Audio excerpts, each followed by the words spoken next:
The new Mazda5 is at the head of a raft of new medium-sized MPVs that are turning people carriers into desirable cars in their own right. That's because the 5's had a bit of a design overhaul to make it generally sleeker and less boxy. Includes these Nagare gouge-like design flourishes down the side that probably won't be to everyone's taste. They remind me a little bit of a child having dragged a stick through some wet cement.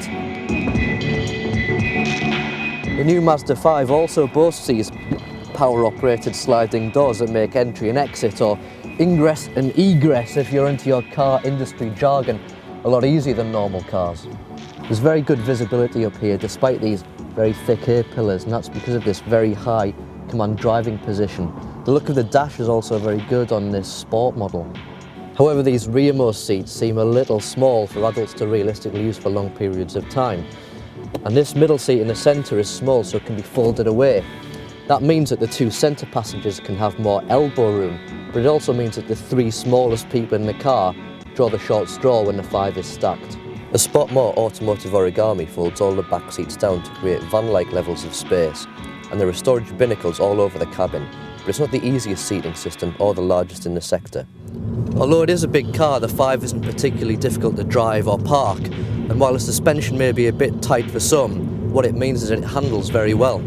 Gear changing is light and easy in the 5. That's not always the case with big cars like 7-seat MPVs. The steering's precise and the brakes are strong too. There's a 1.6 litre diesel engine that needs to be worked hard, but it has decent torque in the mid-range. There's also a 1.8 and a 2 litre petrol engine. The 1.8 has decent performance and running costs almost 40 mpg, and is probably the best of the petrols, especially with the 6-speed manual gearbox. Stop-start on some models will eke out even more fuel too. This is a sport 2 litre petrol model.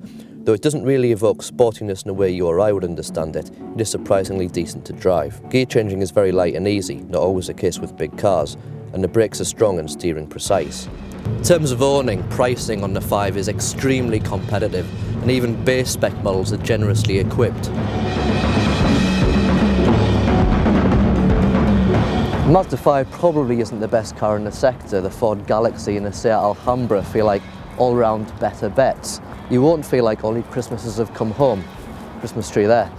But it is good enough and it is quirky enough to be worth considering, especially if go faster gouges are really your thing.